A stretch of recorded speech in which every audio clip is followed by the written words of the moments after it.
Welcome to Speaking Strong Style. My name is Jeremy Finestone, and I am here with Dave Meltzer of the Wrestling Observer newsletter. Steven Conway will be joining us later.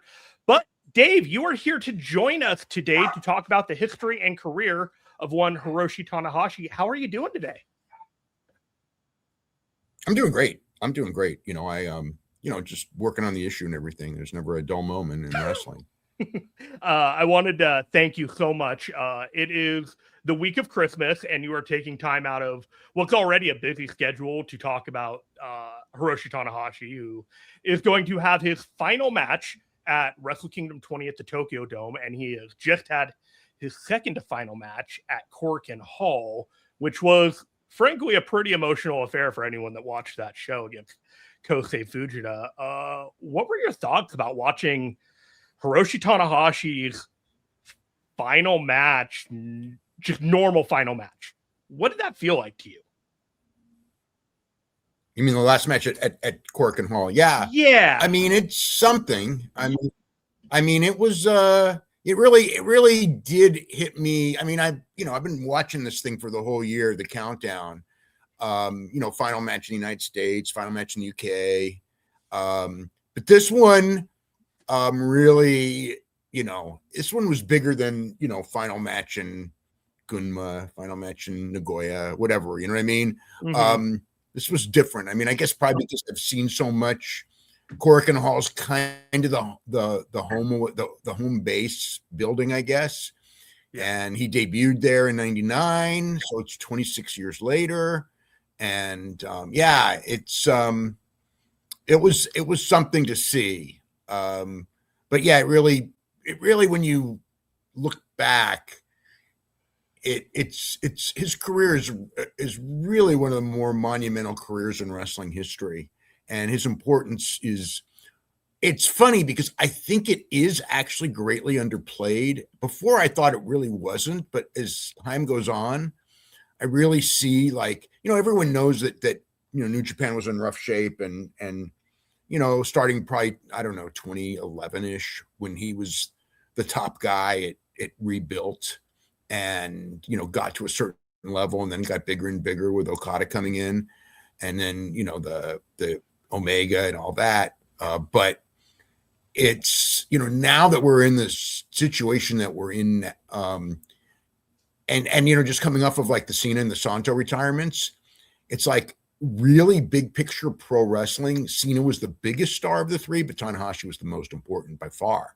I mean, there's not even an argument there. WWE being exact same place it is with or without Cena. And you can't say that about New Japan. You can't say that about Japanese wrestling in general. And you can't even say that about American wrestling in general, if there was no Tanahashi. Thanks. Dave, Steven has joined us for the show. He was delayed by work and real life commitments, but he is here with us now. So Dave, Steven, you two have met in the past, but we are here to go on that. We were just talking about the Korakuen show that happened the other day, and how what Dave's thoughts were about watching that show and the impact, and just getting going on this show. So that's where we're at on that. Steven, how are you? I'm doing well, thank you. I'm glad to be here, and thank Dave for joining us. So, Dave, I kind of primed you this for in the beginning, but your first mention of Hiroshi Tanahashi in the Wrestling Observer newsletter was the October 18th, 1999 newsletter, and the headlines for this were "Gorilla Monsoon passes away," "Draws paralyzed," and "The Heroes of Wrestling atrocity." And in your notes, you had Shinya Makabe, the future Togi Makabe, beating Hiroshi Tanahashi, and Wataru Inoue beating Katsuyori Shibata at Korakuen Hall to an attendance of 1,263. Wow, that's amazing to think about those guys all coming together at the same time. And of course, Makabe and Tanahashi linked very early in their young lion careers, and also were key in getting that under 30 belt they had for a little while over. They kind of battled over that for quite a bit. So throughout the years, Makabe and Tanahashi were pretty well linked in that time. Dave, I don't know if you remember all the way back then, Shibata, Makabe, Tanahashi were Did Tanahashi particularly stand out to you, or was very early? I mean, or was it there was a batch of young lions and he was amongst them, or did he make himself known pretty early as a future star? I can't. I mean, I just remember the first time I saw him, I thought he was going to be a future star, and I also thought that the first push that I remember for Tanahashi was the tag team with Kenzo Suzuki. And it was all about Kenzo Suzuki, the idea of they had this, they had a good sized guy coming from, I believe it was rugby, where he was a legitimate star. And they saw him as a guy who could be the top guy in the company, for those reasons. And I remember, when Suzuki and Tanahashi were a team, it was so obvious to me that Tanahashi was the star, but Suzuki was the one presented as the star.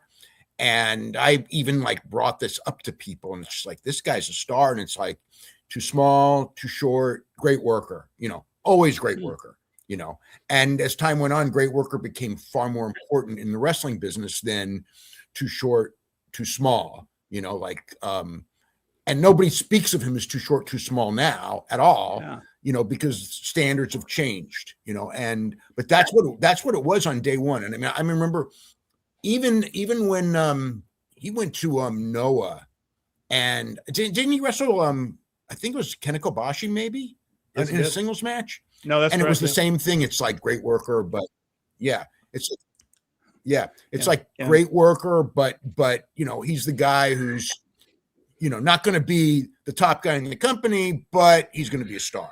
And it's like, I always thought, I don't know. I mean, I can't say I thought he was going to be the top guy in the company, though. That wouldn't be fair to say. I wasn't thinking that at all. But I was thinking he's really, really good, and he got chances really early, and he always hit on those chances. I mean, I remember when he had a match with Boss Rutan, and Boss Rutan raved about him, and things like that, where he would be in there and he would put over celebrities or whatever, and because he could be trusted to do that, do that well. And then eventually, they kind of figured, I guess, the way people reacted to him, I mean, it's funny because his career, the real turning point of his career was when his girlfriend stabbed him and became mainstream news. And from there, when he came back, he had so much of a following that they started to go with him, and then they went with him, and he became the best guy, maybe in the whole world. And then, New Japan started coming back. It's such a strange situation. I mean, he had that this fight with his girlfriend. She ends up stabbing him through the whole thing, and it was a bit of a thing where once he came back, the crowd was just like, "Oh, we almost lost this guy." Oh crap! And he was more over than he was before. It was very bizarre. Well, the big thing is his girlfriend was a significant celebrity. I think she was a news person, but she was a celebrity. On national television. It wasn't just. It wasn't. Yeah, it wasn't like some girlfriend stabbed preliminary pro wrestler. Right. I mean, it was like famous woman stabs, boyfriend breaking up, who happens to be a pro wrestler. And so all of a sudden he becomes kind of, for that period, a little bit of a name that, the boyfriend of whatever, I didn't forget her name, but the boyfriend of whatever who got stabbed. And so it made, he was in the news, and that, it's funny how that became like the turning point, because from that point on, that's when he became like a player, but he still had to, I mean, that significance would have lasted, all of a month after his return, if not 2 weeks, if it was not for the fact that he was really good at what he did. Mm-hmm. Yeah, it was, but that was a strange situation with him. But and of course, you mentioned the Noah run. They also held defeated. Well, I'm looking it up right here, but they won the GHC tag team titles while they were over there too. So he always had a bit of a push going. But yeah, it was interesting how that kind of triggered him as a star. And then once they ran with him, they never really looked back. And he became what we were talking about, the standard bearer of the goodest of the good guys, meaning that just about every heel and every heel faction sort of had to be made by Tanahashi as time went on. Yeah, no, he was the guy, I mean, he was the guy who got the new people over.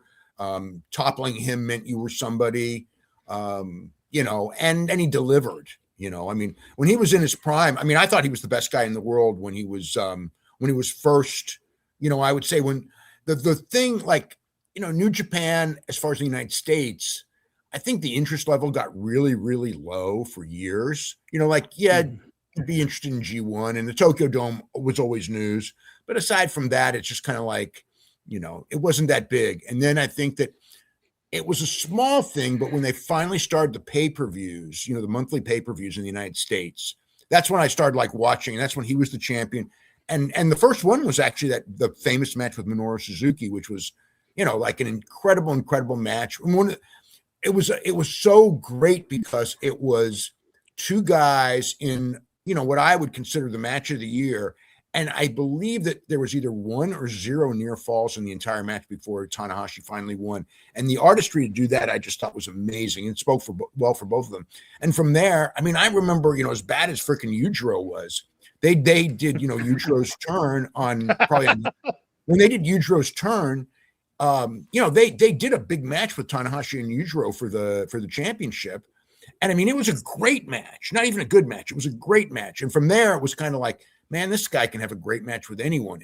And there's very, very few people, like almost none that you could say that with. And even when he put over Okada in that championship match, it was one of those things. My reaction was kind of like, yeah, because I knew Okada was good, really good, but I didn't know that he was going to be anywhere near what he ended up being. Nobody did.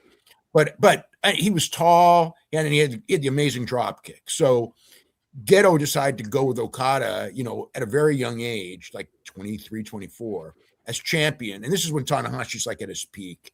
And I'm just going like, and I knew about this title change literally months before it happened.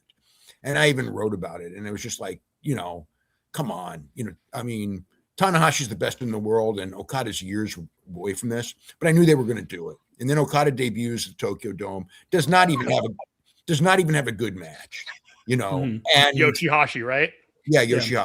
Right. And then they do the match, and so all right, he's winning the title, and the match was phenomenal, and I wasn't surprised. It's like, of course, the match is phenomenal. It's Tanahashi, but it really took Okada and the Naito match to where I really believed in Okada, because it was like, anyone could have a great match with Tanahashi. He was that good at that period. And, so that's where I really like, it's like he was that good, and he was a draw, and he brought the company back because he had the charisma. He was a great mix, because he was the wrestler Bret Hart was, but he had like much more natural charisma, and he had real drawing power. And, it's just a great complete package. He wasn't Hulk Hogan charisma, but he was enough. It was enough to make the company back, and to, they were more of like in the Inoki days, obviously they were mainstream and they were gigantic. Okay.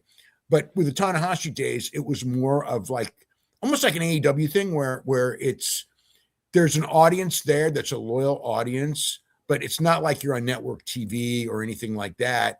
And you kind of have to that audience, you're going to get over based on having great matches month in and month out, and just creating excitement in the matches, and making the championship mean something and all that. And that's really where, he excelled both as a champion, and then even after, he was always, no matter what he did, if he was in a key match, it was, until, his knees were shot. He was in a key match, it always delivered. The guy never had a bad match, until late in his career.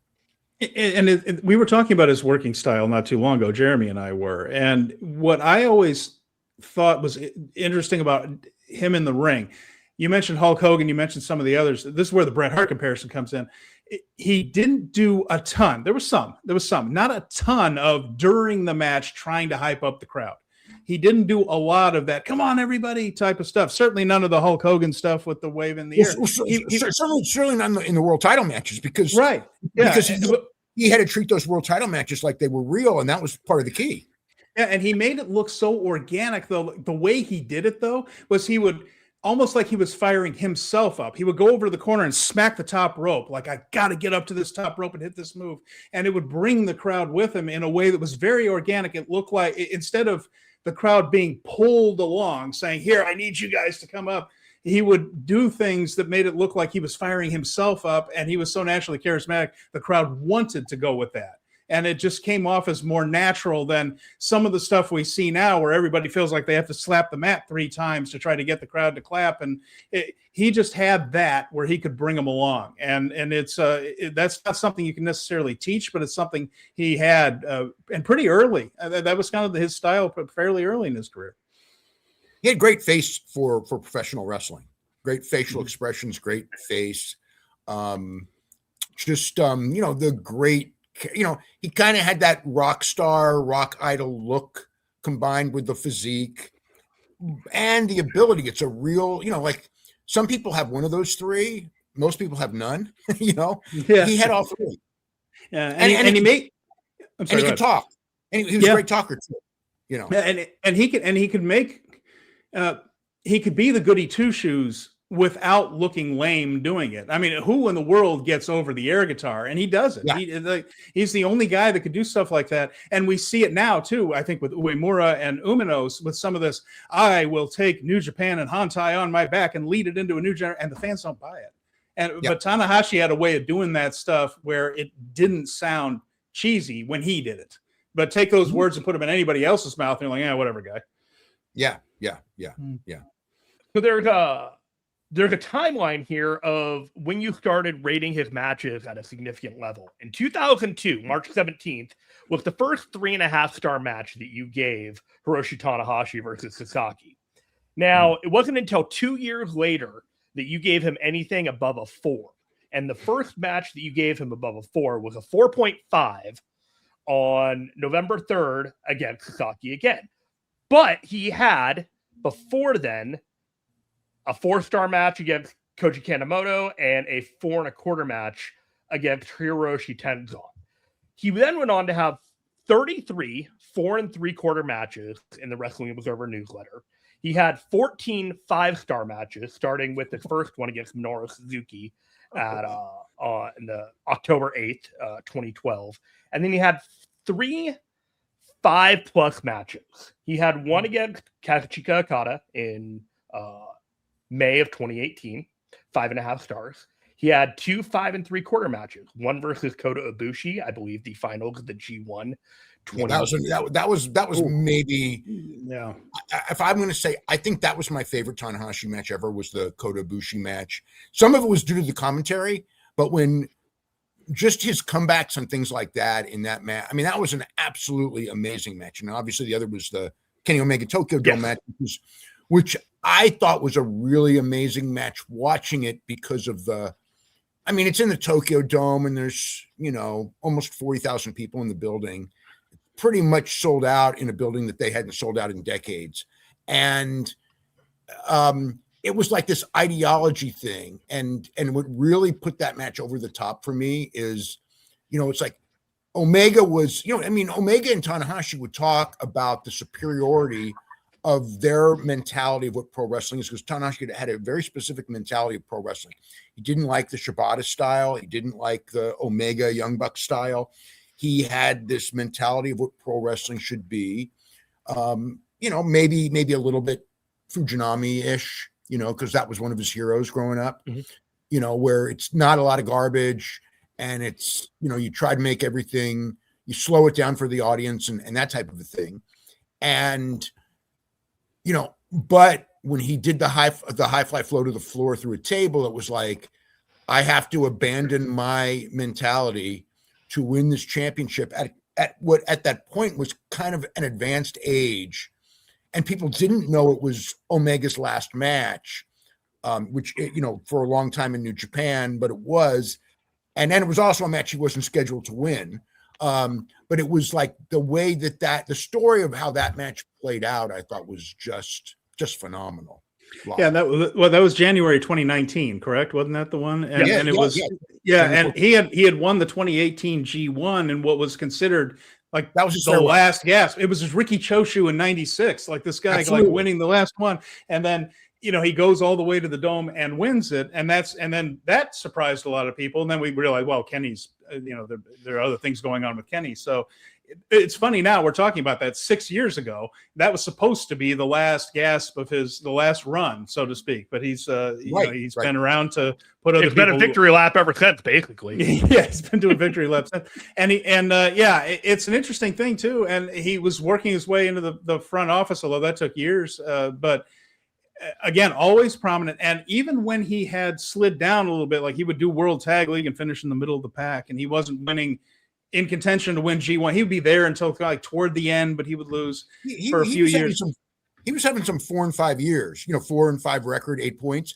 And I thought, and I get the mentality because G1, a lot of the history of G1 is about elevating younger talent. But I thought like when he was going 4 and 5, he was still more over than almost everyone there. It was, and so I thought like he should be in contention and till the end. And I didn't like him going under 500. I thought that they prematurely did that because, I just thought that like he obviously had his limitations, but the reality is until recent years, even with those limitations, he was so smart. His matches were as good as almost anyone. I mean, I wouldn't say anyone because there's been some, every year there's these incredible G1 performers. But I mean, it wasn't really until recent years that he wasn't one of those top guys in every G1. But they had decided, there was a point, which would have been the first year he went under 500 in G1, where it's like, he is not the top guy. You're being told, beating him is still important. It's still significant. I think they had him lose once to Chase Owens, which is kind of like one of the more like in hindsight, it's like, who the hell came up with that idea? That's very cringy now. Very cringy. Yeah. But they did similar things to Liger, didn't they? In Super Juniors, we had to endure some years where Jushin Liger went with bad records and you're just like, God, I used to just jump up and down in my living room watching this dude. But yeah. But even then, you mentioned though, the wins over Tanahashi meant this year in 2025, like he didn't win all of these matches that he had, and it was significant when he would lose one. Still, a win over Tanahashi is still a win over Hiroshi freaking Tanahashi in New Japan. Yeah, well, I mean, that's what they did. He was the guy to elevate the guys. That was essentially his role the last several years. I mean, he wasn't going to win G1. We knew it. I think that, but he was enough to where if you put him in a big match, there was the hope that he could pull this one off, and occasionally he did. Just thoughts on this as his career progressed and the various changes in the front office happened. Do you remember, without giving anything away, if it would, when you started getting wind that maybe he was destined for a front office job? That's plenty of stars didn't do that. Yeah, it's hard, but you knew it because he was just so important and so much in the fabric of the company. I don't think, like when he was named president, I know I was surprised. I know that there were a lot of people very happy at the time, and there was various different political things going on there that led to it. But as far as being like like when he wound down, would he be a spokesperson for the company and a public face of the company? I think, God, I don't know, maybe 2017 even back then. Mm-hmm. I think it was kind of like he was just so important to the company that I just figured he would always be, you don't say always be around because look, Fujinami and Choshu and all those guys weren't always around. There's a time that comes, and I never thought Sakaguchi wouldn't be part of the company in some form. I never thought Fujinami wouldn't be part of the company in some form. And probably with Tanahashi, something similar. But again, I think as a wrestler, I don't think he's going to wrestle again because whenever you have these big retirements, the thing you're always thinking is a month and a half, a year and a half, what's going to happen? What's going to draw him back? I think this one is it, especially because just, he's physically shot. And you think he's going to join the Jack Briscoe Gorilla Monsoon list? Like the last one's actually the last one. Good. Yeah, really. Yeah. There's not a lot of them. No. But yeah. And when he was born in Gifu, Sting, yeah, okay, yeah, that's Sting will that's never fair. wrestle again. I'm 100% on that. And Or Yeah. Triple H, for that matter. yeah, but Well, that's a different story. That's a yeah, I was different gonna story. say, I agree. Like there are plenty of guys who would if they could, but maybe it might actually literally kill them. Yeah. But the thing with he went to a very prestigious university. Tanahashi did in Kyoto. That university is no joke. If you look at some of the notable alumni, he's on the list, but so are like higher ups in government. The guy who invented cup noodle, I wouldn't have gotten through college without that man. And the guy who invented cup noodle went to the same. He's more important than Tanahashi worldwide. So just slightly. Maybe there'll be about 12 Tanahashi museums someday, like there are cup noodle museums in Japan, but not quite yet.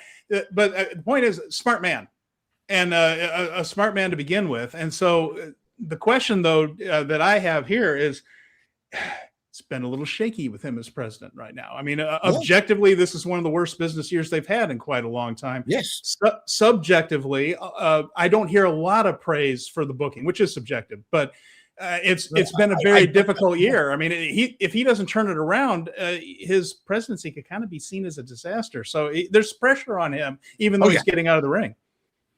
Very much so. Also, because I think next year's going to be worse. Because I think this year, was propped up by him. It's kind of like I felt, in kind of like WWE with Cena this year. It's like I don't know that the WWE booking was any good. But the Cena retirement, which was booked very badly, was still the Cena retirement. And it still was very successful in that sense. But I don't know that, like next year, I don't think that they're going to do as well, even though they're going to probably do some big retirements next year too. But it's like, I think it's sort of like propped up. And I think that with New Japan, it's like, Naito leaving is symbolically hurt. Okada leaving, of course, hurt. And they're just struggling for a face. But the one thing was, at least you had Tanahashi, you had that guy who's a superstar and he's on every show or most shows. And, was a very focal point of the year. Next year, I mean, it's like, it really is Yota Tsuji and Yu Uemura and Shota Umino and those guys for the first time. And Aaron Wolf. Tanahashi. Aaron Wolf. Yeah. Aaron Wolf. That's scary. He's going to be a focal point of the promotion right now. I mean, Aaron Wolf to me was like the Hail Mary, you know what I mean? Of like, 2026, him coming in. And, again, I hate to say anything bad about someone who hasn't had their first match, but my God, he's been in angle after angle. And it's like every time it's just like, oh God, he's just, it's a scary one because you're going in with such a giant magnifying glass and it was already going to be tough. But now, I mean, it's just like, oh my God, it's like, thank God he's in with evil, but it's like Wajima debuting against Tiger Jeet Singh, which is the same kind of a thing. But the difference is that, Wajima was an adjunct. He wasn't there the company was fine. You know what I mean? He wasn't there to save the company. He was just kind of an attraction that they hoped would do something and really never did. And I think that, so far my gut on Aaron Wolf is that he's going to be the next Hiroshi Wajima. Yeah, it's spooky because he does seem a little deer in the headlights. It looks like he freezes a lot in there, which is kind of spooky. Oh, I mean, I imagine that the evil match will be choreographed and short. That would probably be their best plan right there. But talking about it though, we mentioned all of his losses, Tanahashi's, back to Tanahashi, all of his losses meant something. Even when he was young, he was getting a push. He didn't lose that often. When he did, it was for a reason. One of my big criticisms of the booking during this run is both Tanahashi as president before, Umino, Uemura, Tsuji, over and over again, these guys fail in key moments. And that's not the type of thing that the crowd wants somebody that's going to come through for them and they can live vicariously through those victories. And man, we talked about the G1. Tsuji made the finals last year, semifinals this year, bit of a step backward. The others didn't make the playoffs, failed on the last day. Like that's not what gets the guys over the way Tanahashi got over. I mean, if he had been 50-50 booked, we might not be having this talk right now. Yeah, I think that there's an axiom in wrestling that every booker has right now for whatever reason, and that is the people will not accept you unless they see that you paid your dues to get to your spot. But I think that means, I think that booking, the only people who get through that booking are ones that are naturally super charismatic. If you're not naturally super charismatic, I don't think you're going to get through that booking. And the people who, let's face it, Roman Reigns didn't have that booking, like when you're talking about like everyone else does. And it's like, well, they got to earn it. They got to earn it. And it's like the guy you handpicked, Roman Reigns, you didn't have to earn it, and John Cena, when you figured it out, you didn't go backwards with him. I mean, you went with him when you figured it out. I mean, at the beginning, no, it wasn't there. Brock Lesnar, come on, day one, right? Yeah.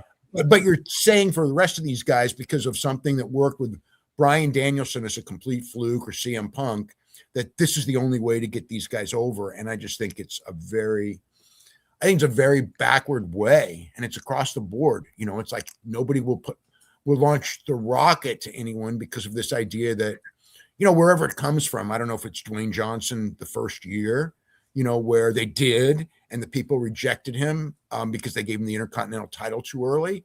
But, in any look, it still ended up being a main eventer and the biggest star in the company, not much longer after that. So it wasn't like it was a failure, even though people will look at, that one period and romanticize it of being a lot worse of a failure than it really was, And they're going, but everyone's going with that mentality in every company that, like, if someone gets hot, it's like, well, they've got to earn it. They've got to earn it.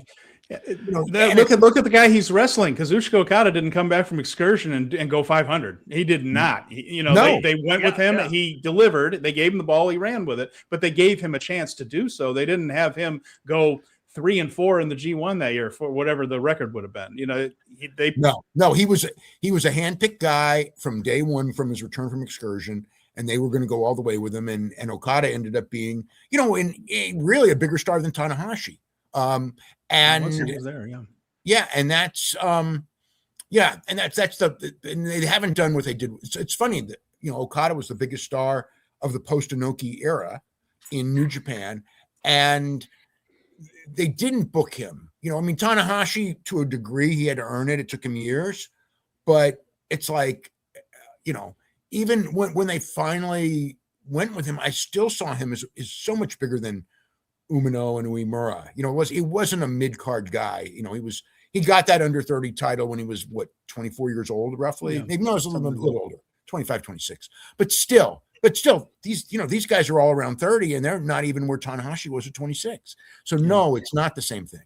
Yeah. You mentioned Roman Reigns, and he had a title reign in 2020 that was one of those all-timer reigns that you could arguably say probably never would have happened in the modern age or been built without the Tanahashi reign of his 10 title defenses that then kind of predicated the Okada 720-day title reign. So you're thinking about all of these other ways in which the Tanahashi booking, the influence that he had, was cascading over the rest of wrestling. But you brought up Brock Lesnar, and that brings up a moment in Tanahashi's career in about 2006. In July, Brock Lesnar is not coming back to New Japan to do the title change with Tanahashi. And he has to talk about it on the interview. He says, if there's a wrestling god, we will find a solution to this. And he ends up winning a 6-man tournament a couple days later for his first IWGP heavyweight title reign.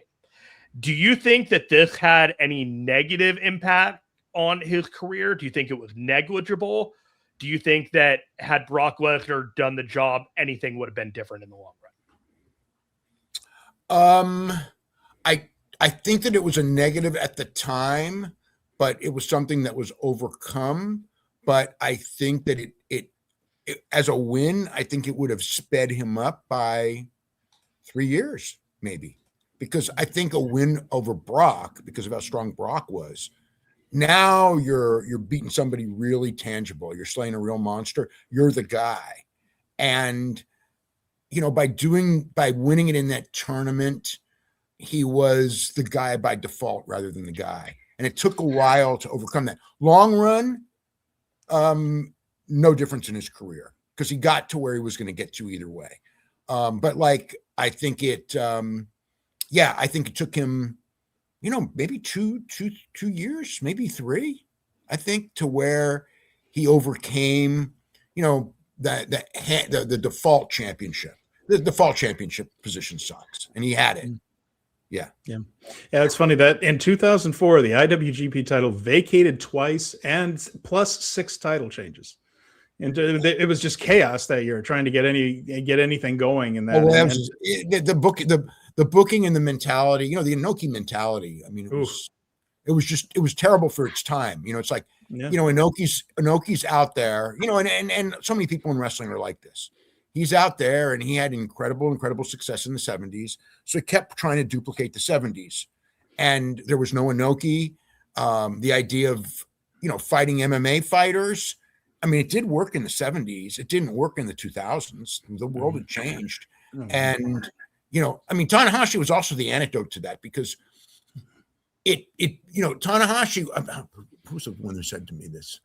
When Tanahashi first got the title and some people didn't accept him as champion because of all the champions, there was that thread of, to be the IWGP champion, you had to be a badass shooter as well as hopefully a good worker, but like that Inoki thing where they believed you were real, and that nobody believed Tanahashi was a real shooter. You know what I mean?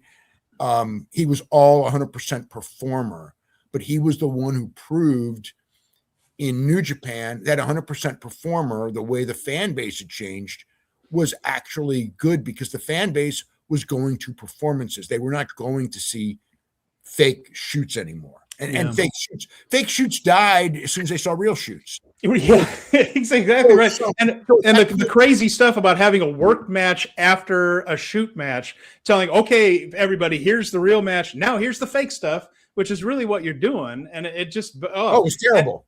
And then you mentioned too, it's a good point, Tanahashi being a traditional pro wrestler to actually get over. When did Nakamura take off? When he stopped trying to work like he was doing. He always had MMA kind of within his working style, but when he got flamboyant, when he put on the jacket, when he started doing some of the more flamboyant Freddie Mercury, Michael Jackson moves, that's when Nakamura got over. And those two fed off of each other, because you had somebody that was a little more traditional, like Tanahashi, traditional babyface, and the more, I don't know, kind of out there a little bit, Nakamura. It wasn't quite the traditional babyface heel dynamic, but there was a nice contrast there. But then they could just have pro wrestling matches, and the people came back. Yeah. Nakamura was important too. As far as like, because you always need a rival. And at first, he had Nakamura. He had Hiroki Goto for a while. And then the foreigners. The foreigners really. You didn't have that great crew of foreigners that could headline until later in his run. And by then, when they really had that, that's when Okada was on top, I think. Yeah. I mean, Kenny was his first truly great foreign rival consistently, right? I'm trying to think. Yeah. I mean, he worked with AJ. AJ. No. Yeah, of course. Yeah. No. Yep. Yeah. AJ was up there. Yeah. Pardon me. Yeah. Yeah. In fact, for years, I don't know if they would still say this, but both of them told me that the G1 match that they had with each other, both of them told me that was the greatest match of their career. I don't know if they would both say that today, but they did say that. It was many years after, probably 4 or 5 years after, where I think Tanahashi said that, and I mentioned to AJ, and AJ said, to me that, that's the best match of my career for sure. I mean, it was really an incredible match. Yeah. Yeah, you're right. AJ's the correct answer there. I don't know why I blanked that, but but even Prince Devitt, like that was how they got Devitt over a little bit. I mean, he turned on Taguchi, but he had to beat up Tanahashi to get Bullet Club over. So that's another example of him having to be the guy, no matter who else is involved. If you're going to be a heel, you got to take out Tanahashi. Right. And the thing is that because the people had that empathy for Tanahashi, that it was, at first, anyone who turned on Tanahashi and like that, it was going to get over. Now, would it sustain? That depended on the quality of the guy itself. You know what I mean? Like, you're in New Japan, because the standard was so high, to sustain, you had to be really freaking good. I mean, guys who were average in New Japan, they stood out because so many of those guys were so great. You mentioned Nakamura being one of his rivals. Okay, so Tanahashi has four eras in my mind. He has the rise up until about 2004. He has his reign until Okada gets there. Then he's the ace because Okada's the guy with that they're making the guy in the thing, so it's called the ace. And then you have the victory lap from like 2020 and on. So in that 2004 to 2012, he's got Shibata, he's got Nakamura, he's got Giant Bernard, he's got Yuji Nagata, Hiroki Goto. Who are some of the other opponents that really helped him become who he was during? Well, I thought the win over Muto at the Tokyo Dome was a big one. I think that was like the one that really got him over the top because, you know, Muto, even though he was well past his prime, he was still Muto. And the idea of beating Muto to win like Muto had a good run as the outsider with the in champion. 2009. Right. So the that story usually works well with New Japan is you get the, with the outsider with the championship and somebody representing our company has to beat him. And the guy was Tanahashi. So he was the company rep to slay the outsider. And that's, to me, that was actually the one where at that point it was like, okay, he is really the guy, not one of the guys. So that win over, I think that win. And then, didn't he have some other big ones, similar storylines with other people? I don't know. I don't remember if it's Kojima maybe or something before Kojima came back. He had his fifth title reign was in 2011 and he beat Satoshi Kojima there. Yeah. So which was a continuation of the Muto story, that started and that was the first match in his 10 defenses. Yeah. Yeah, he made the finals of the Champion Carnival one year even. He went over to All Japan. He made appearances for Noah. Not much of an excursion, though, was it? He made some runs over in, like, month-long runs. He and Nakamura, like, went to CMLL for a little while to sell something, a beating or something like that. But not a guy that spent a lot of time overseas. Like, he trained with the New Japan and went right into it. And we're starting to see that now with the Young Lions currently. I think it seems like we're getting fewer excursions like Fujita and Oiwa just went across the street to Noah, but Fujita never really had one. And I'm not sure all these guys are Daiki Nagai might not have one. So maybe he's bringing some of that philosophy to it. Like, hey, it worked out fine for me. I just went to CMLL for a month or two here, but it wasn't gone for 3 years is the point, which might be good as far as maybe these guys not coming back when they're 27, 28 after being gone for 3 years, maybe get them into the mix a little earlier. I mean, I think every situation is different. I think some guys have benefited from it, but because they go away and you can kind of bring them back without the baggage. You know what I mean? But I mean, there's no perfect fit. Like Will Ospreay, once he showed up there, he never went away, and they saw him from 22 to grow. Okada did. And I think it benefited Okada to be gone, even though it was. I mean, you can look back and go like, the TNA thing was a complete, it's one of the all timers, as far as misuse of talent in history. Suri and NXT and Okada and TNA are real head scratchers. Yeah. That's one that's with the benefit of hindsight, that's mind boggling because it really in both cases made the company look bad when you see someone who then goes in there and does what they end up doing, this company's, thought that like they're worthless, whatever. TNA's made a lot of mistakes over the years. I mean, not just Okada, but Okada's the poster boy for TNA not seeing talent when they have it. Yeah. So, Dave, I know I mentioned this to you. I'll be heading to Japan to Wrestle Kingdom, and we're also doing a fan meetup with a number of other podcast groups, Super J-Cast, Keeping It Strong Style, and We Work Stiff. Now, we're all trying to collaborate with each other, and Josh and Dave from We Work Stiff had a question for you for their own podcast, and that was they wanted to know how crucial the Okada and Tanahashi rivalry was for the business and growth, both in terms of the wrestlers themselves and the promotion. How did that rivalry really stagger and explode the growth of New Japan? I mean, the one thing is it was an all-time great rivalry. And I think that I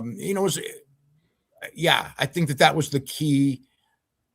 I think it was the key to that cult growth in Japan, in the sense that they're not on network television. It's not like, the guy in the street seeing it, but within their world. I remember Fumi Saito actually told me, he goes like, it's really not that big, the pro wrestling, but when you go to a show in the arena, it's like, it's the old days. You know what I mean? Like, guy on the street doesn't talk about it, but in the arena with those people who are following it, it's like as big as ever. And it was because, you had the Tanahashi and Okada and that rivalry. And I think that also it came at a time when, those guys were having matches at a completely different level than, maybe anyone before, which helps. And for American fans watching it, once they kind of figured both guys out, it's kind of like, we don't get this kind of excitement in American wrestling. These guys are just different level.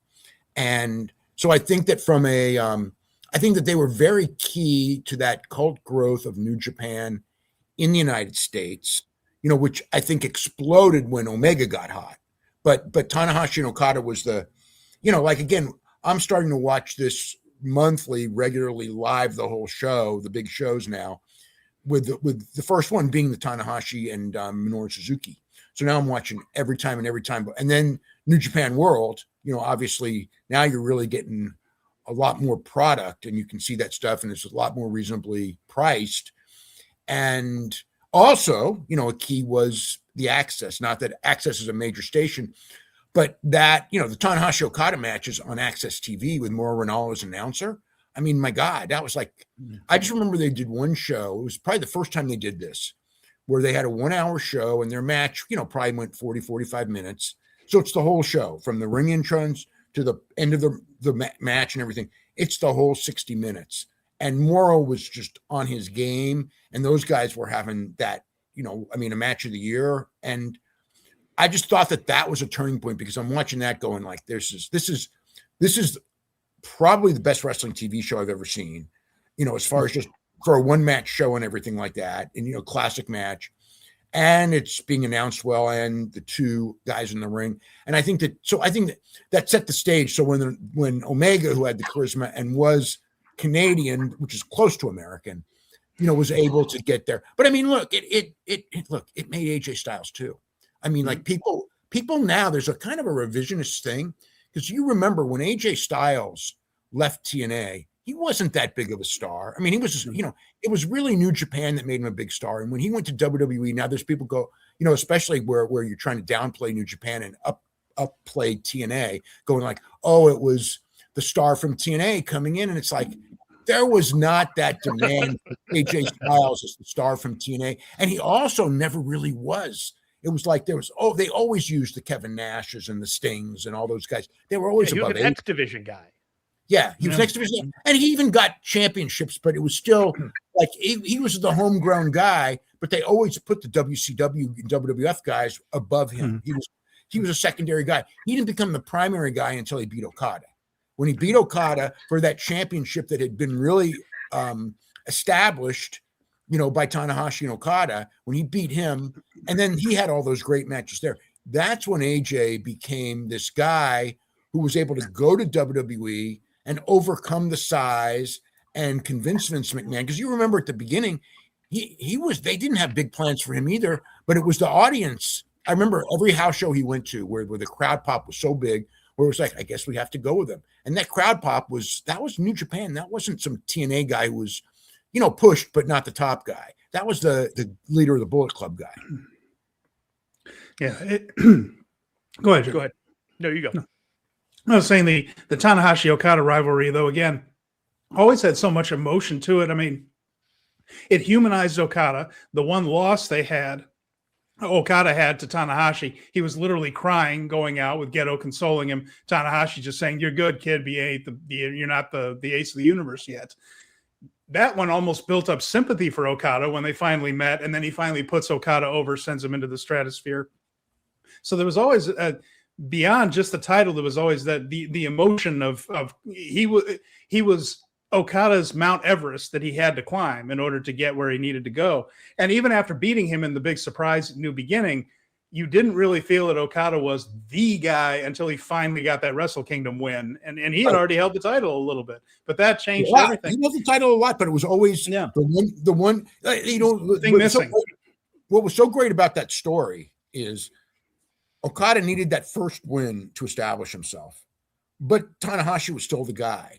And he still had, he had to get that second win over Tanahashi. And then there was still the thing of, he never beat Tanahashi at Wrestle Kingdom, right? Tanahashi then beat him in the Wrestle Kingdom one that people were kind of expecting Okada to win. And when he didn't, and Okada's all crying and everything, it made the quest to beat Tanahashi at Wrestle Kingdom his final, his final step. So they stretched that step, the rise of Okada, even though he was made a top guy immediately, they had that Tanahashi thing in there. And he'd already beaten he beat Tanahashi the first time out when he came back.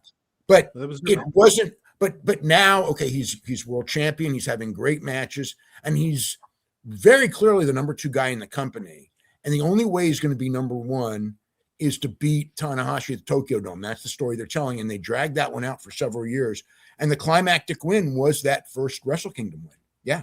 And it makes you really even more so. There are a million reasons to curse the pandemic, but within the context of professional wrestling, I went to the G1 in Dallas when it came down here, and the main event, and we were all excited. It was night 1 of the G1. There's always a big match, right? And they announced it was Okada versus Tanahashi. We're like, oh my God. And in that building, the American Airlines Center was probably ambitious. It's just too big of a building. So it looked empty, but let me tell you, Tanahashi versus Okada, when those two stood facing each other and Red Shoes rang the bell, the match beginning got a pop. They hadn't locked up. All they'd done is looked at each other, and we all stood and cheered because there was a real aura in the building. Like, I can't believe I am seeing Tanahashi versus Okada. It had a whole other aura. And then, of course, the pandemic, they had almost filled the dome at the January of 2020, very close to filling it. And then the pandemic happens. 19 and 20 were both sellouts. Oh yeah, and then but not like never right. They were never right, not right like again. this one. Yeah, they were never right again, though. I mean, the pandemic just really wounded it, and they lost their way in a lot of ways. There was so much momentum for New Japan going into that pandemic, and Tanahashi was still a major part of that, because that thing at G1 in Dallas, man, it wasn't just that we were seeing Okada; it was Okada versus Hiroshi Tanahashi. It meant so much. And they had so much momentum going into that. It just, every day I just think about, man, but the thing is like for the people who were there, like at that time, to me, Tanahashi Okada is one of the, and still is one of the all-time great rivalries. And you can argue bell to bell. I mean, like, I guess bell to bell, I would probably go Omega Okada, but they didn't have as many matches. And Tanahashi Okada is probably the 2 best. I mean, like there's other eras, like Dory Funk Jr. and Jack Briscoe when I was a kid was that. Flair and Steamboat. Flair and Steamboat. Yeah. Misawa and Kawada. Misawa Kobashi. Choshin Tenryu. You can go down that list. Yeah. So those are there. But Tanahashi and Okada, I mean, it's like, it's later, the style had evolved more.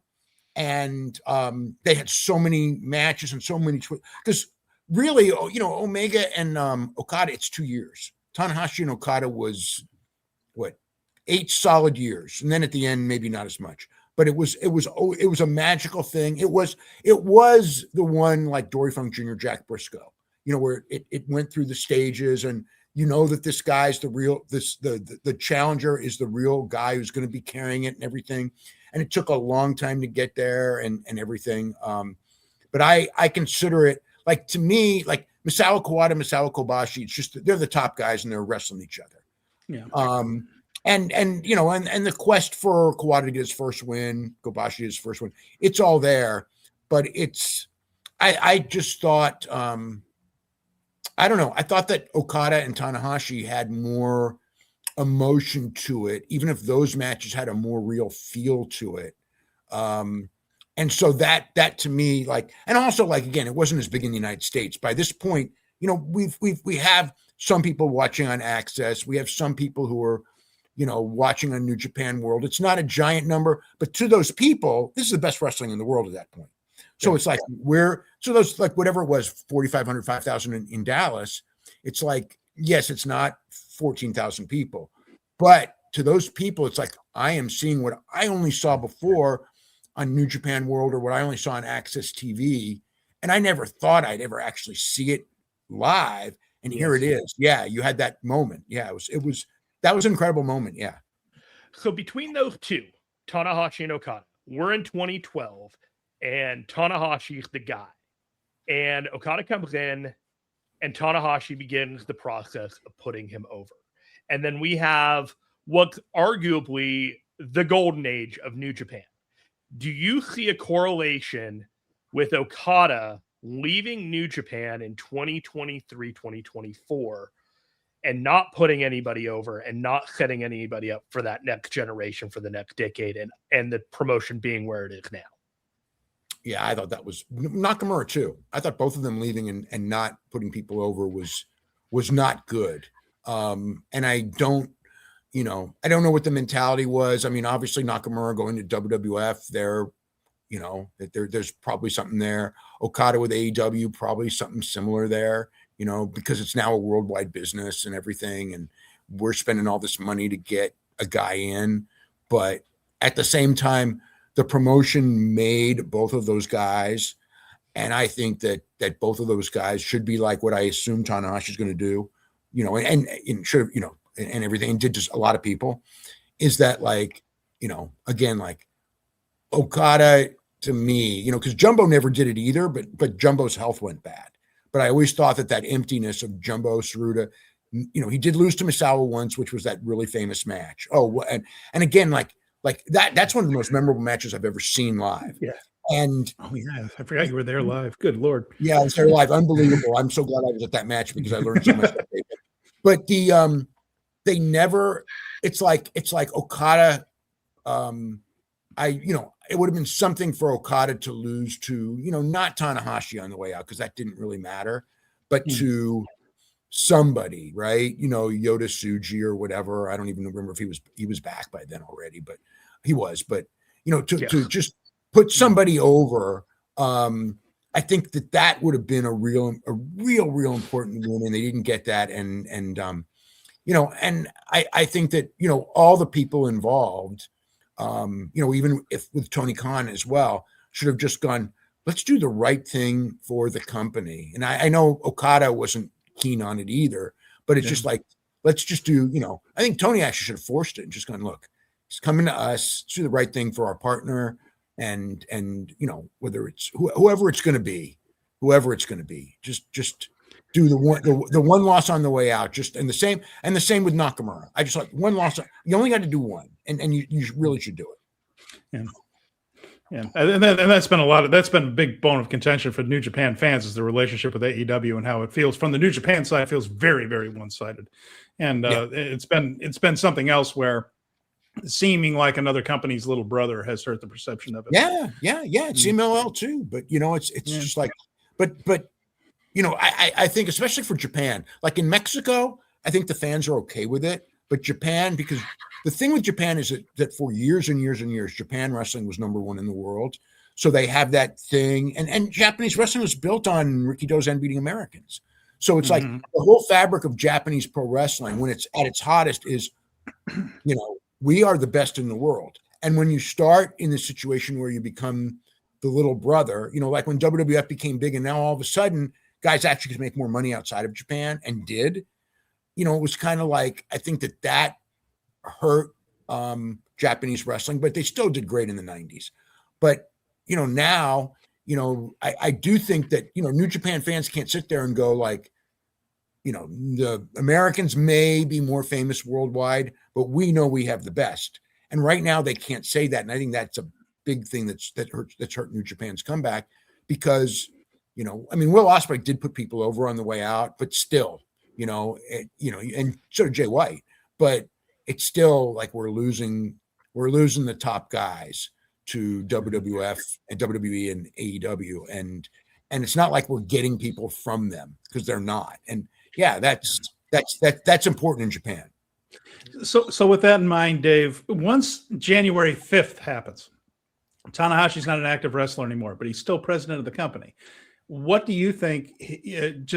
What would your advice be? What would you think that his main priorities are going to be as president out of the ring, where he's going into the office every day and trying to get this company back on track? It's going to start with a nice big boom, a nice big sellout. That's good for morale, right? That's always healthy. Oda Ward Gymnasium the next night, not so much. Plenty of tickets available for that one. And he has to sell things going forward. What should be his priorities? I think he should get out as much as he can and do as much media as he can and really promote, but make sure that they've got 3 guys and 1 guy and then 2 other guys who are right underneath him, and make it very clear these are the guys. The problem is that, like, for them, those 3 guys, to get the wins they need are all over guys that, you know, I mean, aren't there anymore. Yeah, who can get them there? That's the question. They're not there, and that's the problem. I think so. What I would say is I would really try to bolster at best the relationship with AEW and just go, look, you know, we need for our business. Just send John Moxley over, you know, and have him lose to Shota Umino. You know what I mean? Mm-hmm. It doesn't hurt John Moxley, you know, or send Adam Page, because the people will respect Adam Page as a top guy, or MJF or somebody, right? And just give us, you know, again, a loss to those guys in Japan doesn't hurt them 1 iota in the United States, and just go in there. And I mean, I don't know if Tony would go for it, you know, because Tony's got a certain vision and everything like that. But that would be one of the things I would do is again, and on the flip side, some of your guys come over and win. So it's kind of like, try to get the AEW relationship stronger and get your few key wins and other losses too, but make it so it's back and forth. And so our guys can be considered at the level of the top guys, because, you know, they're not going to beat, you know, whoever. They're not going to beat CM Punk and Roman Reigns or whatever. So the AEW is your best bet. And, you know, the top Mexican guys, they're junior heavyweight. So you can't really, you know, go and send Mystico over there to lose. It's not going to matter, you know, in the Japanese mentality. So it's really your top 3 or 4 AEW guys, and just try to make it like a real beneficial thing, and also try to sell it on the idea that it helps Forbidden Door. If we've got 3 or 4 guys that you really need for Forbidden Door, like when they first did Forbidden Door, when they had Will and they had Okada and they had Tanahashi and people like that the American fans really wanted to see, and that's why Forbidden Door at first was a big success. Yeah, it's tricky too. The last 6 months, we've just the perceptions just being that the world heavyweight champion would rather be doing a 6-man on Dynamite than being over here on our cards, and it's not a good message to send. We talked about these guys failing in the G1, Umino, Uemura, Tsuji, fail, not quite getting there, but the guy that didn't fail can't be bothered to show up. But the people that we're asking you to pay to see, they all failed. That's a tough sell. They're putting themselves in a tough position with this whole deal. Okay. Yeah, I didn't like the G1 booking at all. You know, I didn't like the G1 booking. I don't even like the build to the Tokyo Dome. I think that, like, they got the guaranteed sellout. So to me, the undercard should be all about focusing on those 3 or 4 guys. And it's like, they're focusing on Aaron Wolf, which at the time before I saw him, I thought, you know, like one guy, the end of one career, the start of another, you know, superstar. But now that I don't see Aaron Wolf being a superstar, granted, maybe he'll pull a miracle and he'll be what they want. But it's like, you got to, and I guess Tsuji's in the right spot. But the rest of those guys, I mean, I kind of get why they're in that gauntlet, but at the same time, it's like, it's not a strong enough card. It's a match. That gauntlet match is a match where everybody gets their stuff in. God knows, let's get our stuff in, but no one's going to stand out. Right. There are just too many people around for anyone to stand out, and it's going to have to move too fast. And you know, best match in the undercard is probably going to be Kamitani and Shuri.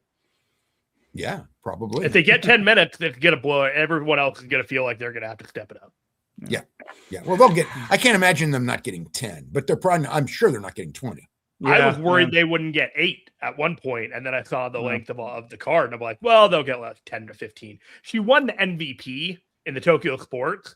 They Right. have to give them time now. Yeah, they have to. Yeah. But here's the other thing too. Now, it should be number 2 match on the card. Not number 2. It can't be number 2, but it could be number 4 because number 4 because you still got to put Aaron Wolf late. But after that, that's where they should be. They shouldn't be second match. Yeah. It is a puzzler, isn't it? Because here they are on national television for the first time in the Wrestle Kingdom era, and this really should be all about.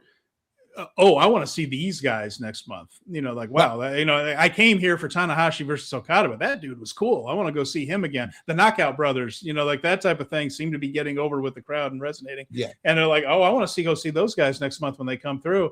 And a lot of the guys in the featured matches aren't going to be there in January. Yeah, I'm curious about they're there, but they're in the gauntlet. Yeah. So it's not, it's like even Zach, it's like there's nothing worse than Zack Sabre in the gauntlet because Zack Sabre, he's got to be in a singles match in theory. Yeah. For him at his best, Yuto and Oscar, they really needed to be in a tag team title match. I mean, that's another one they put it, they put that at Dash. It's like that match needed to be on the Tokyo Dome show. Yeah, and plus you have your guys saying insane stuff, just the verbal gymnastics that Zach has had to do to try to put over the idea that, no, I don't want to be in a featured match in a sold-out Dome show. I'd rather have our match at New Year's Dash. No one believes that. It's just, it's kind of, it's just silliness. Zach, by the way, I don't know what you think, Dave. I always thought that Zach, the last 3 years, Tanahashi's best opponent, because you can have a match with Zach where you don't have to run and jump a lot. Yeah. And their timing and their sense of, I always love that Tanahashi seems to know exactly when to make a comeback, precisely that moment to make a comeback. Yeah. No, my actual favorite wrestling matches are Tanahashi and Zack Sabre because they are what I consider safe, super entertaining pro wrestling, and you can get the feel of real. And it's the kind of a match where you have the babyface Tanahashi who looks competitive and looks at that level because Zach's a superstar. Tanahashi, when he's in there with Zach, he still looks like the Tanahashi of old, even though he's not doing the moves of the Tanahashi of old, but he's in that competitive style match where his weaknesses aren't showing as much. So, but I mean, even before Tanahashi, his knees went completely out, I loved Tanahashi and Zack Sabre when Zach wasn't at the top because it was just, when Tanahashi put Zach, there's another one. Tanahashi put him over by submission, and that really, that was like a total blow away, Were you there at Madison Square Garden for that British Rev Pro title match? No, I was not. As to the main event of Wrestle Kingdom is probably going to be the retirement ceremony itself. 20 more than right there. But what do you expect in the ring from Tanahashi and Okada? I feel like Okada is going to be motivated in that building, in that atmosphere, with that large of a crowd. Tanahashi's knees, I mean, if we hear about the great Japanese cortisone shortage of 2026, we'll know exactly what happened. But I mean, what do you think they're going to be capable of in the ring itself? I picture 15, 20 minutes. Don't go crazy with him. What do you think? I think they'll go over 20, and I think that they will do really? everything. Oh, wow. Okay. I do, yeah, and I think they'll do everything they can. It's really an important match. I expect a great match. I just think that somehow this is one of those where it's just got to be pulled off. I mean, the stakes are too high and everything, and one of those. He's not what he used to be, but for one night, he's as good as he ever was. Kind of. Well, I don't think he can. I don't think it can be that. Here's the thing. No matter, it can't live. And I don't expect or anything. It can't live up to that standard. I don't even know if it can live up to the San Jose match, but I think it will still be a great wrestling match with a lot of emotion, and I think it'll all work out. I mean, and it's okay for it not to be the old Tanahashi Okada matches, because part of the going out is the acknowledgement that this is a symbolic going out, Tanahashi against his most famous opponent. And it's like people are going like, oh, he should win, right? And it's like, he really, every retirement is different. Okay. Mm-hmm. But Tanahashi should not win this match, because the reality is that the story is, and has been told for years, is that,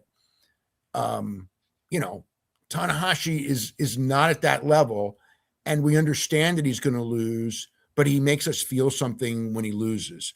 Him winning would be a great shock, and you could do it, but it's still, I don't think it fits the story. And the story is he lost, and then he's going to go out there and you have the ceremony.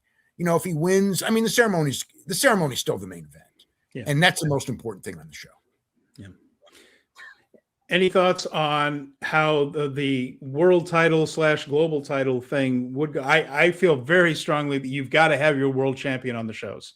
And I've always said that Tsuji's got to win this, and you got to put him over, and he's got to be the guy. You need a guy who's there all the time. I love Konosuke Takeshita. My goodness, I think he's the closest thing to Okada they've had since Okada, as far as just a guy with size, charisma, everything. As far as talent, full-time. If he ever comes full-time to Japan, go with him to the end of the earth. I'm with you. But for now, I feel like you got to put it on Tsuji if he's going to be there full-time. What thoughts on that? 100%. Tsuji has to. Yeah. If there's to me, there's no other finish. Because they got to go with them. They got nobody else. And now, especially now, after this show, you cannot have a part-time world champion who comes in only for 4 big shows a year. There's a period of time, when John Moxley was champion, I thought it was fine. I thought it was kind of cool. But with Takeshita, I think him winning was fine, but it's him winning has to be to set up the next guy. And I think that's what Tsuji is. And I think this is I just think it would be a terrible, terrible move to not have Tsuji win the match.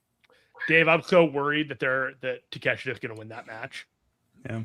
I'm just sitting there and I'm thinking about the fact that Tsuji's never held that IWGP title on his own, and then all of a sudden he's going to be pulling an Ultimate Warrior and holding 2 belts at the same time, and just it doesn't feel right. It doesn't feel like he climbed that mountain, like he's overcome all that obstacles. I know there's a timing and a necessity of it happening like right now because they need a guy. But I'm worried about this booking, and I'm worried that they're just going to have everyone on an equal playing field on a day one of a post-Tanahashi landscape, and then they're going to start from there. Is that possible? Look, anything's possible. I don't know what they're thinking, but I don't think that that's the right move now. Is to it's like it's no longer the era where you have just an Inoki or even a Tanahashi. You'd need to spread it around, but right now they need this year to make one of those guys, and Tsuji's the best choice, and it's got to be done. The other guys can come up and start beating Tsuji later, and that's fine. But right now, he's got to beat Takeshita. I wish he could beat Okada. Bring Okada back for Dominion or something. I think would be phenomenal. Or Will Ospreay or somebody like that. I mean, I think that's where I think that they really need to. He's just really got to kiss Tony's ass and just go look. For one day for our big shows, we got to make this guy, and you've got, you've got 3 or 4 guys who really can help us, and it's just one match. Can you help us? I mean, to me, that's like one of the key things he needs to do, because then they're not the little brother. You got to make your world champion seem like he's on the level of all the other world champions. And to me, that's like from a Tanahashi standpoint, I think that's actually from a booking standpoint, I think that's the most important thing, is to attempt to do that. And obviously within the country, which is more, and this is far more important, is just get those guys, figure out a way to get those guys over to the mass audience, whether it's publicity stunts, whether it's something. I mean, you can't be doing these, what Inoki did, but you've got to do something, to just get them in the news and treated like celebrities. I mean, it's hard. It's really hard. I mean, anyone can say it, and it's almost impossible to do it, but that should be the goal, is to to get them on TV shows, get them in movies, and just get their personalities over to where the guy on the street goes, oh yeah, that's the world champion wrestler. And the funny thing is, there within Bushiroad, there's a company that's done that. Saya Kamatani has been great in mainstream television all year long, like having a long run on a panel show where they loved her, and she got a match on national television against Hanan is right there on that show, which hadn't been done. What, a women's match in however many years on national TV? It can be done. And within Bushiroad, they've managed to do it. So that's a good blueprint to take. If Tsuji excels at that, it helps that Kamatani's really good at that stuff, and she's engaging and all that. But if Tsuji shows a proclivity for that, Makabe does a ton of those. But Makabe's not the star that Tsuji could be this year. So there's a blueprint for it. It could happen. And obviously, I mean, Stardom is having a phenomenal year, and that's a big part of it. Is she's just reached that kind of acceptance. I got one final question for you before I let you go, Dave. You mentioned Insha, like Yuya Uemura and Yota Tsuji and Shota Umino. They're all in that 30-year age range, and Tanahashi came up with the under 30 title. His final match at Korakuen was chosen to be against Kosei Fujita. And after that match, when they're standing eye to eye, their height difference isn't all that much. He puts on some muscle mass. Is Kosei Fujita the ace, the young ace going forward in 3 to 5 years? I would like him to be, because quite frankly, of all of the guys, he's the most talented of all of them. And I think he's young enough to where it's not implausible. And I do think that like maybe he's the guy in 3-4 years, and maybe that's your goal is go with Tsuji and Umino and Uemura and Ryohei Oiwa right now.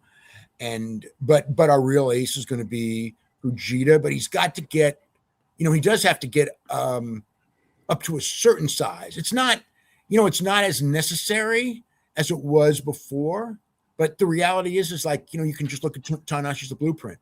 At the same point in time, Tanahashi was never going to be the top guy. He was going to be a great worker. And I think, and people are more forgiving of size because it's all about entertainment now. And so I think, he's so talented. I think so. I think that may be the right move. Yeah.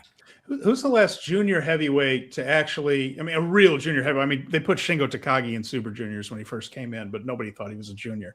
But junior heavyweight, I'm trying to think. Does it go all the way back to Shinjiro Otani is the last guy that really was a junior who became a heavyweight main eventer? There aren't a ton of them. Well, Will Ospreay. Will, that's a good point. Yeah, he was a junior when he first came in. Yeah. But it doesn't happen very often. It takes a special guy. Otani and Ospreay were fairly special. But like, if you think about it, Will Ospreay would never be the guy because he was a foreigner. So of the Shinjiro Otani, Otani was never considered the guy, but Fujinami, going back, Fujinami was a junior heavyweight, and he was the guy. He was for years. Yeah. So it can be done. Dave, it can be done. Thank you so much for taking time out during the holiday season to talk about Tanahashi. I know Tanahashi really appreciates you taking time out to talk about him. We'll let him know that you did this. Jeremy's can find Dave at the Wrestling Observer. Go hang out with Tanahashi and tell you all about he's feeling Everyone this. knows where to find Dave, Wrestling Observer. He does the newsletter. You can find him on Twitter at Dave Meltzer, WON. Don't fall for any fake Twitter accounts. Thank you so much, Dave. We're going to let you go.